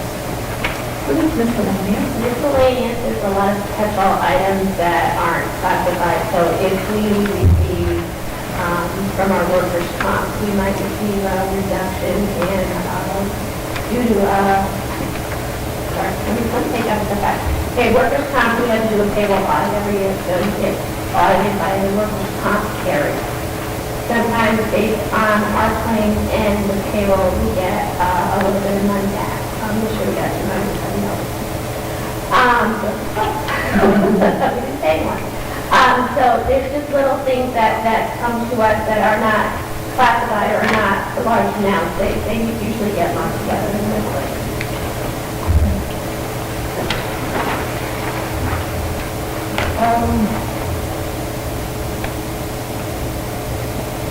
The capital improvement needs slide, where it says install dugouts on softball field. Do we get fines? Tell me how that works. So if we don't do that and we don't have the dugouts in both fields, are we fined? What are the... So we're in violation of Title IX. We would get kind of summoned. We'd have to come up with, much like we did with ADA, we have to come up with a response and a remediation to that. We have to then submit that and follow that. If we don't do all of that, I'm not quite sure what they would do, but I'm not willing to find out either. And same slide, the sidewalk repairs, you reduced it, it was 40, we reduced it to 20. Is the 20 going to take care of all the sidewalk repairs in the campus? No. No, we would highlight the most important ones again in most high-traffic areas and make those a priority for this year. You'll probably see sidewalk repairs on an ongoing basis in the budget just because of the amount of sidewalk we have on campus, the amount of wear and tear that it takes between weather and students. So, no, it would just Do we anticipate And I that? can just say one thing, the DOT grant, Well, that's what I was just yeah, gonna they ended up doing a section in front of the gym, Okay. so we wouldn't have to do that, that's gonna be part of that, so that helps a little bit. Yeah, I Which was is going why to we ask could- if there was anything that was. Yeah, which is why we cut that back a little bit. That's all my questions at the time. Any other questions? Nothing heavy duty. Just of the transition program, on page 14, it says the program will utilize current RHAM staff. So we currently have programming for students 18 to 21? No, we don't. But we are looking at changing the way we deliver some of our other current programming in the middle school and high school. And that would free up a teacher to be able to run the transition program. Would that be a special ed teacher? So you're going to potentially then reduce the special ed teacher at the middle or high school level to do this program? We are going to change the way we deliver some of our programs, like our STEP program, would probably be what we might look to change and how we're delivering that. We have 2 different teachers and 2 different programs right now. We're looking to possibly change the way we deliver that program because it's not necessarily effectively meeting the needs of the students. And by doing that, if we change the way we deliver that program, it would provide us with a teacher that would be available. So we're looking at changing the 2 different types of programs, providing the transition program, but also looking at how we serve the students here and needing to make some changes. And that's all part of our overall special education programming, more strategic plan that we're looking at.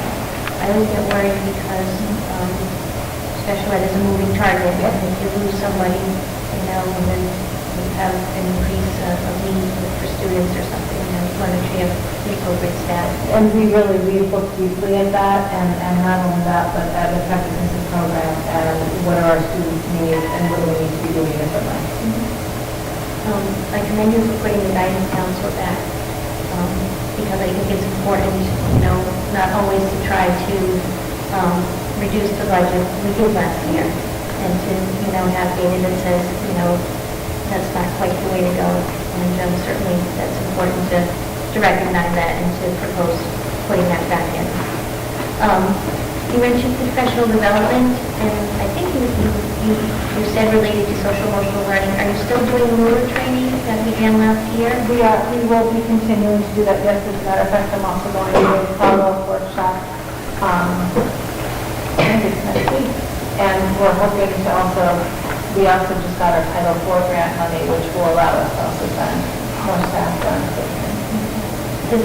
So where are you in the implementation of that right now? We're just on the staff component, and the implementation team is we're working together as a team to figure out when do we feel that the staff is ready then to move on to implementation with students. So I would assume sometime next year that will be the shift that the team will be making.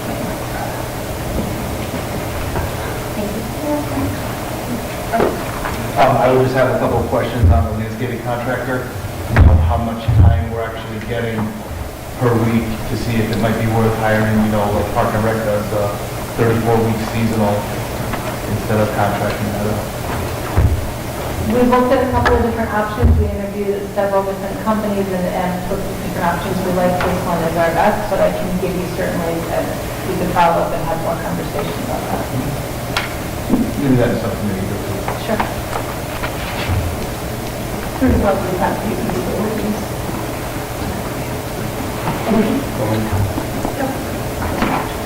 Couple of things. First one is on page 23, summer special education student demographics. I tried to follow the map, so maybe if you could just, the map problem I'm having is with the 39, adding up to 39. I'm sorry, on page Page 23. 23, top Yep, half. other district. It's 23 other districts, Jim? Yeah, 23 district, and I was the 39 students, and maybe just walk me through the math on this. 39 students receive their education outside of the district. 13 students attend magnet schools or VOAG. 22 have been outplaced in approved private special education schools. RHAM has 7 postgraduate students aged 18 to 21. So how do you get to 39? Because I can't figure out the math how we get to 39. Jen? So as I talked about the... I just look at 20 and 13 as 33. So, and then 22, 13 is 35. So, something to look at, that's all. Don't need an explanation, don't you circle back to that. I can circle back to that. All right. I'd like to hear a little bit more about the after-school monitor security, how this is going to work. I mean, you briefly touched on it, but just a little bit more in depth for me. That is this person going to sit in the office and open doors, or are you proposing that they walk throughout the building like a security officer or some type? Or? So, right now, the current plan would be where the SRO office is, as in the SRO. I want them in a different office. But it's not even an office, it's a very small little space. The only door that would be allowed to be in and out after 2 hours and security would be the doors right out here.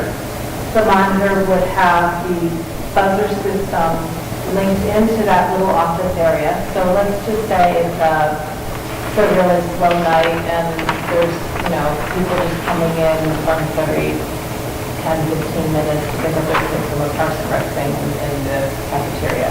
They could just buzz them in and be in there. I would also expect them to be walking around. If it's a very busy event, they'd expect them to be at the door and helping to allow people in and just making sure that the doors are remaining unlocked. They would be up at the high school only. The middle school, we don't have the amount of access or the room down there, and the way that we would deal with some of the facilities for regular users of the building would be that they would also have problems be able to get them in. We can activate and deactivate them easily, also have data around who's coming in and out. So they would be primarily responsible for making sure that people can get into the building when the building is locked between 3:30 and 11. So when they're buzzing them in or standing at the door, it would be a forward square, and that would be their primary job. They would also just kind of walk around and check the area and see what people are doing, but my biggest issue and concern is getting people into the building, and that's going to be their primary focus. So again, as we do now, people who use the building, they have the responsibility of monitoring the people that are there. So if it's a Parks and Rec group or an athletic group or whatever, they primarily have the responsibility of monitoring their own people. I just want you first to make sure get people into the building. So I know you have all these sports activities after school, they start at like 6 o'clock, and we have a board meeting, we're going to have somebody buzzing us in, but that door will be locked for a board meeting? Yep. Sure. How would it work if the person was on patrol and somebody was trying to buzz in? That's why we have to have scheduled events, and I wouldn't want them walking around a lot. So if they're, like I said, their primary responsibility is to let people into the building. So they would primarily be right here. If it's not a busy night, they could probably walk down the hallway, just check and see how things are going, walk on back. But they would have a list of events or use of facilities for the evening. And their responsibility is to be here and letting them in. Again, also, groups that are going to start renting or using the building are also going to have responsibility for making sure that they have somebody. If it's a group that has got a lot of people in and out, the whole time maybe it's a dance troupe, they're also going to have somebody that they're going to have to help at the doors, making sure they're letting people in and out. We need the building to be locked down. We are a huge liability having an unlocked building that anyone can walk into and go anywhere at any given time with no monitoring. The problem I see with that is you'll have to address it, I guess, at some point with your staff, but the middle school, because you have both gyms open, and if the middle school is not going to be controlled, you can have anybody walking through that to get access to the high school. Well, the middle school will be locked. The groups that use it are regular groups of Parks and Rec. They'll have the fobs, they'll fob themselves in. They have to monitor their own doors. The building will be locked. Can I ask a question about the restrictions? About sports in the middle school, after school. The coaches have about, Like, I'm just thinking now, selfishly myself, today I showed up there at like 4 o'clock and walked in because my daughter was in the gym. So how does that work? we'll have to work with the athletic department to figure that out. Yeah, board doesn't have to do that at this point.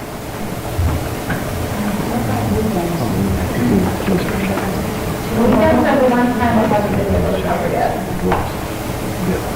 So weekends are going to be, weekends is going to be an issue. I'm going to give out jobs to the people who are. Yeah, jobs will be given out too, but again, and we're trying to limit access. Weekends are still something we're working on.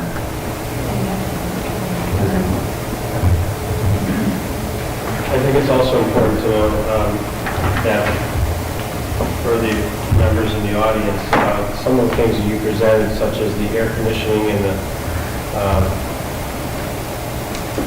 athletic wing, that was never installed in the school original, so people understand why we're looking at doing this, the weight room and so forth like that. I would ask you to look at page 20 and just make sure that these numbers, give you another look over, because I found some errors in there. So just look at the numbers, specifically the one with the nurse. So look at that.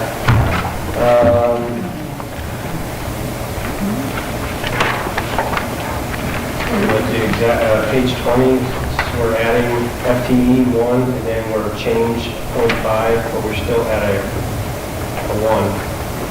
It should be 1.5. I don't know. I'll look at it. Okay. And I'll update. So just check the numbers, Yeah. make sure. The other question I have is BCBA.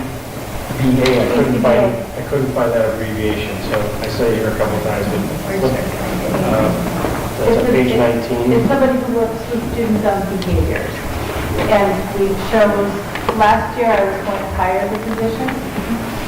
It is very, very hard to find BCBAs to hire. We have a contracted one right now. We went back to this year in the budget, we shifted from hiring that position to back to a contracted position, and we'll see that as a contracted position, we will not hire for it.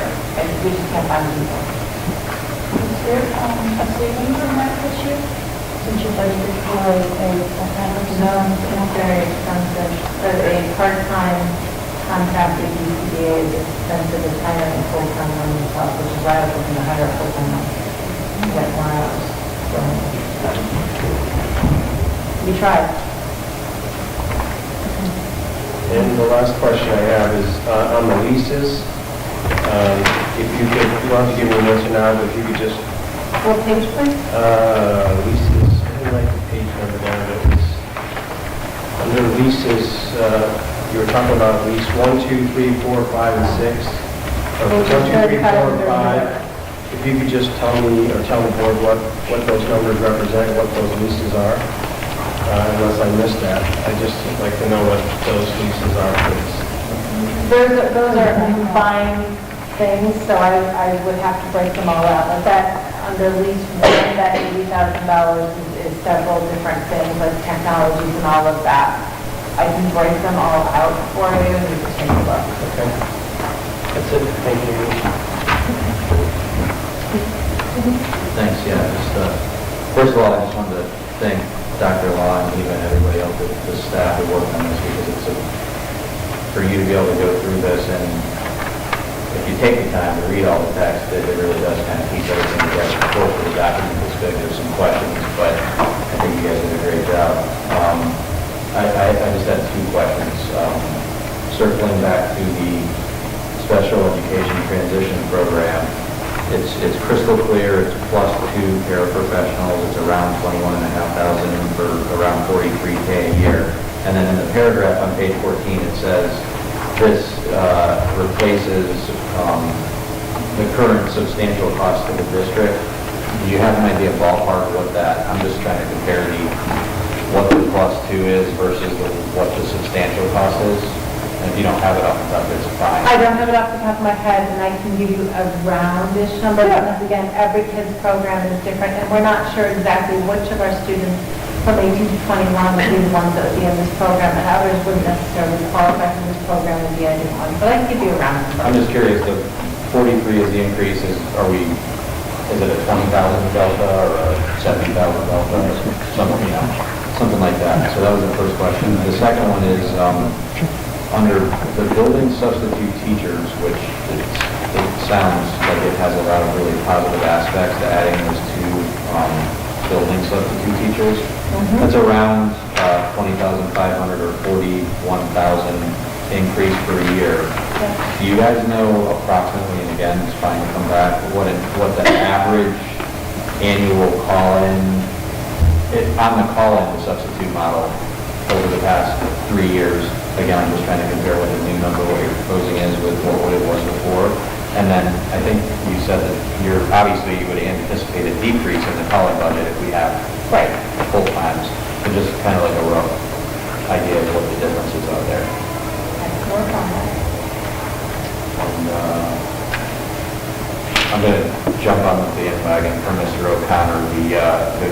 Just really quickly, since this is the introduction, the first official introduction of the estimated or proposed budget, the capital, all the capital numbers are big, and it's a big change, but they're all, if you have interest, and we talked about some of it here with HVAC and other things, they're not, I think, well, I can't speak on behalf of the board, but definitely on behalf of the coaches and the facilities committee, there's nothing in there that is, those big ticket items are not nice to have items. They're really items that either were not finished when the school was originally built or have been neglected for, let's just say, a long period of time. And that's all I have. Did you have any questions or thoughts, Caitlin and Daniel? Okay, great. Did you have anything? Further, no. Okay. All right. Anybody? I'm good. Thank you. Questions as we went along, sorry. Can I just remind the board that I have provided you with a timeline of the different meetings and the timeline for submitting questions, because I probably want to spend more time reviewing this. I need your questions by this Thursday in the morning so that I have time to be able to prepare them for the next board meeting on Monday. So I'll be able to answer if anything else does come up for questions, if you can please submit them to me. That would be wonderful. Thank you. Can I ask one last one, Jack? The AD position, was that 10 months? Because it wasn't defined in this. Or was it full year? It wouldn't be full year, but it would be a little beyond the school year, because we need days before school starts, because the program starts in August. And just to finish up the year at the end of the year, so it's a little bit longer than the school year. So we get out when the school year is done and start like 2 weeks before? It would start probably 3 weeks before, and it would probably go a few days after school, just as we're wrapping up the program. Okay. And so, just to restate what Dr. Law just said, all questions for this next coming board meeting on February 4th will be for Thursday. Okay? All right, moving on to reports. Given the time, I'm hoping we can be brief. We'll start with facilities, safety, transportation. Okay, we met on January 24th. Talked about our update was on the bus bid, which Dr. Law provided us with an update that the bidding would be due on January 30th. And she'll report back to the full board at some point, obviously when the bids have been evaluated. We had a discussion on the turf field project and the next steps. Dr. Law informed the committee that there will be a special facilities committee meeting on January 30th at 6:30 PM, in which BSC Group will be making a formal presentation to the facilities committee on an overview of the process on how synthetic turf field project is developed and implemented. There's discussion on preparing people who testify at the public hearing phase when the State of Connecticut Finance Committee meets. As Major Roberts doesn't know, there was a bill introduced to the state by Representative Green to seek funding for this project. Dr. Law recommended that we have possibly some weekend board retreats, which is an excellent idea to keep the board momentum going and informed on moving this project to the next steps. We talked about the artificial defibrillators, AED, which we brought up. We're going to move forward with purchasing those signs. And we talked about the capital budget, which Dr. Law made a presentation on, and we still have some discussion amongst us in the facilities committee, I guess, where we're headed with that. And pretty much about it. I would love to see some weekend retreats around this. I have a new commitment, and I can no longer make Wednesday meetings, and I wasn't able to make that walkthrough. So anything that could be taped and additional meetings, because I am very much in support of this, and I want to make sure that I see the things so I can speak to it well. Sure. So any weekend retreat, please, that would be great. I would just also add that for the public, this meeting on Wednesday is open to the public. I would also encourage board members to attend and get an overview of what the process is and educate yourselves on what's coming down. And that way it's less, educational piece of it that we have to go, and we'll have a special board meeting, I believe, on February 6th as well to present to the full board. But the more information you have as a board member and be informed, I think is critical. So. Jean, Pat, can you get that videotaped, that meeting, that Wednesday meeting? The meeting? Yeah. I can see. I don't know. That would be helpful. So then not just, I can't go, but other members of the public and other people would be able to watch it. That would be great. It is important. Is it scheduled to happen? Is it happening in the conference room? Okay. Thanks, Joe. Finance, audit, compliance, and insurance. Does that meet? Yeah. Anybody want to report? So Kathleen and Rob are the co-chairs, and they were both there. We met in December, we had a short meeting, because we knew the budget was coming up. So, we had just an update about any substantial changes that were being made in the budget. We had a brief discussion about pay-to-play, and Patty provided us with the history, looking back at some of the, where you went back in many of the minutes from, and I don't remember the exact date. I don't remember the first. What was it? Around 2005. When pay-to-play was first initiated. We did we also did a quick overview of the budget that you proposed, and that was it. What was that meeting date, Pat? 15. I don't know. December 15th? January, I thought it was January, that's why I I asked. also gave overview of her safety grant that she submitted to the state. Yeah. Okay. Thank you. Negotiations didn't meet policy? Yeah, policy, we met on the 24th as well. We made a motion to bring nepotism policy to the full board. We also decided to bring a policy about possibility of allowing calls during executive session. So I believe that will be on our next agenda.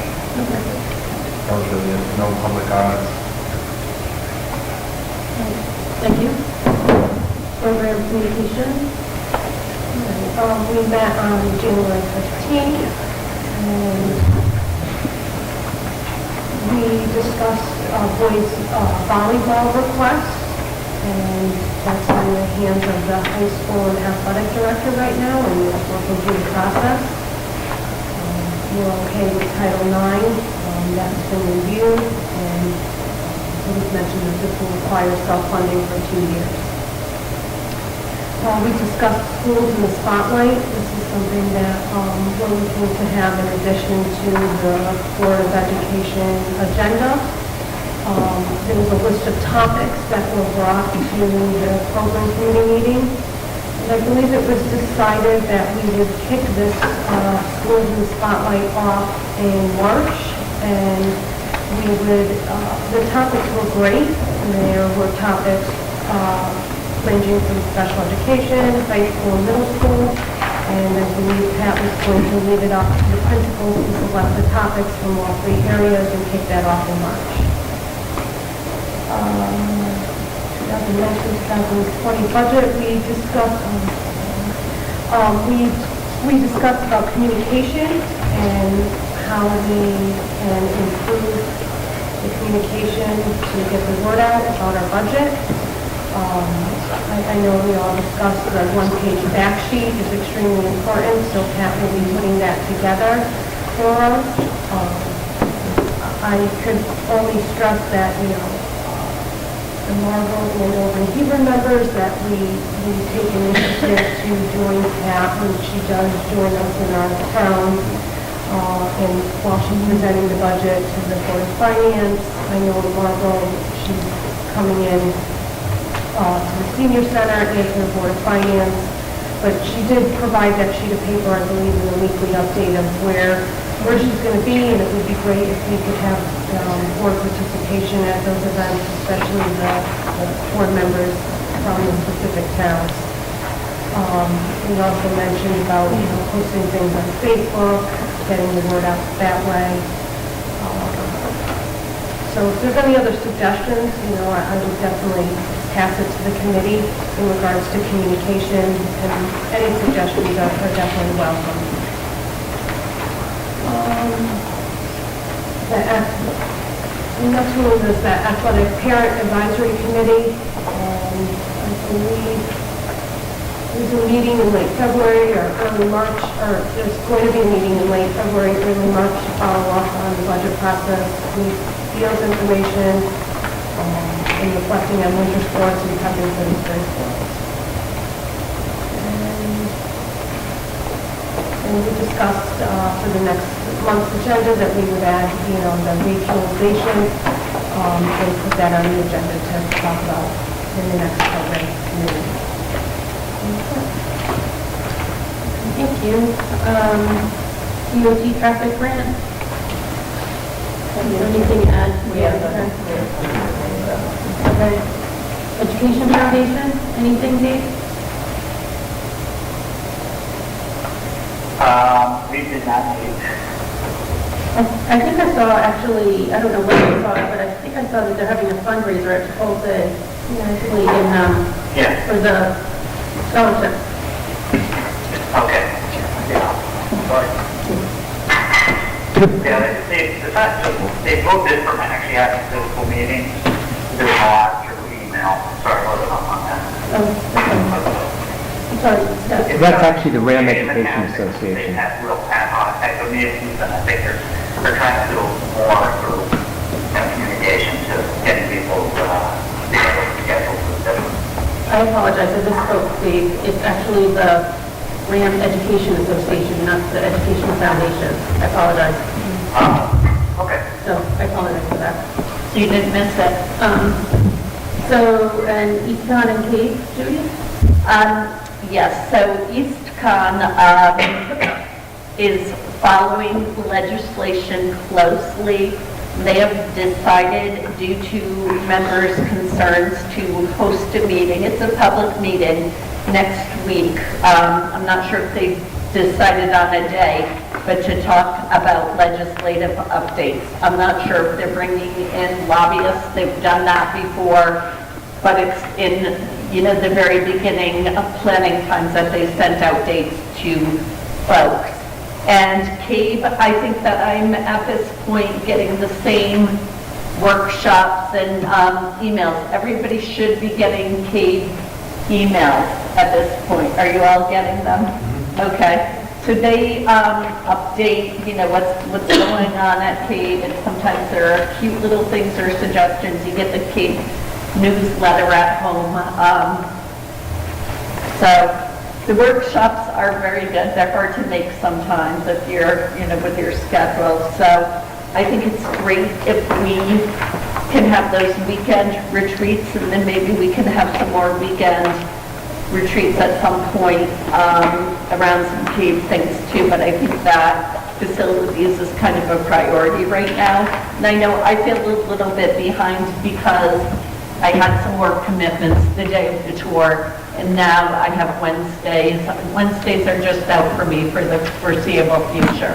So please, anything you could take, because I really do want to be there supporting, but it's just an impossible day.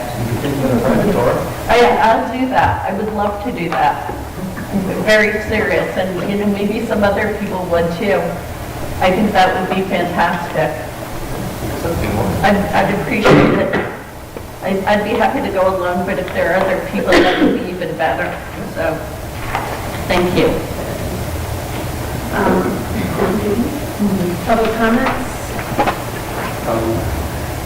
We're going to go through this high school report somewhere. What? Sorry, public comments is first. Public comments, if we could limit them to 3 minutes, and citizens are asked to identify themselves, please, and board members can engage in discussion. Can you name the SAT prep company you spoke of? I can get you that information. Funny you should say that. Okay. I'm very disappointed that SAT prep wasn't part of the budget.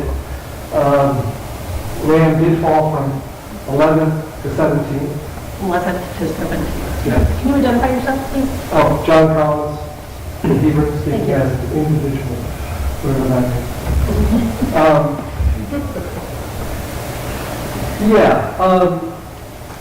So I did some more investigation. Last 2 months ago, I suggested or proposed that it would be a good thing for RHAM to have in their curriculum a course for SATs or for standardized tests, because that's the way the world is. SATs are important to getting to college. The GPA and SAT activities, but SAT is pretty much up there. And it helps a lot of the students that maybe have not advanced or are not the more precocious, perhaps the forgotten students that actually didn't do that well in identifying their talent in high school. And a lot of them, my kids have gone through high school, and I now know engineers and accountants that succeeded that were not exactly the brightest stars in high school, but did well on their SATs. I did some more investigation. 2 things that determine SAT: parents' income, most important thing, almost 99% correlation there. Can't do anything about that. But second thing is prep courses. And prep courses are extremely important. Now they're being instituted in school districts around the country, especially in core districts where kids are not doing well on SATs and obviously not getting into college as they want to. Now there are federal grants for that. There are coaching programs, and there are prep programs in schools. I don't suggest that we do this because our stars fall a little bit from 1 to 17. That's not a tragedy, and in fact, when we look at the numbers, they're actually just very small numbers. I wish we could improve, but in Connecticut, SAT scores went down. I just think for those kids, there are a lot of kids that are forgotten in high school. The SAT is the one thing, often, that gets them into the college of their choice. They may not be mature enough to do the things you need to do in high school to get ahead, but maybe they have the aptitude. That aptitude needs to be coached, and the SAT prep courses do that. And if they didn't do that, all these upper middle class people and people in Greenwich and Darien wouldn't be sending their kids to SAT prep courses. It works. And I'm telling you, if we had a course just sophomore, junior year in Lehman, that would help the individuals, the students, a lifetime, like something that would be helpful for a lifetime.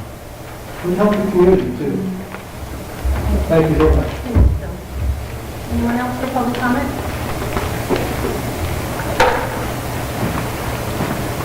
Okay.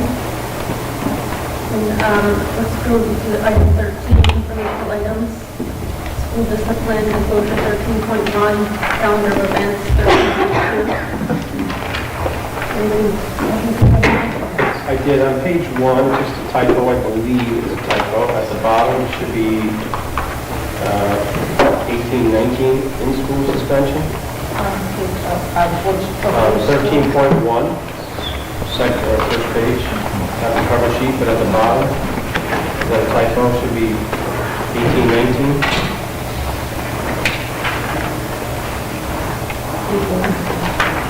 First page. Instead of 17-18? Yeah, at the bottom, right? In-school suspension, we have 17-18 above, should be 18-19, right? Right, probably. Right. All right. And my other question is on this is, if I read this right, how come the middle school has a different suspension for vaping versus the high school? Am I reading that correctly? At the middle school for vaping, you're getting an in-school suspension versus an out-of-school suspension in the high school? Did I see that somewhere? I would have to look at that and come back with more information for you. Okay. I think there's a lot of things that impact the I'm response. sure there is, too. I'm just bringing it to your attention that I read that, so that was it, my questions.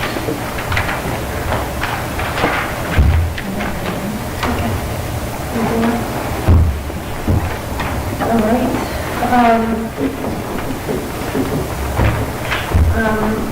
Next is executive session. So I think somebody made a motion to go into executive session.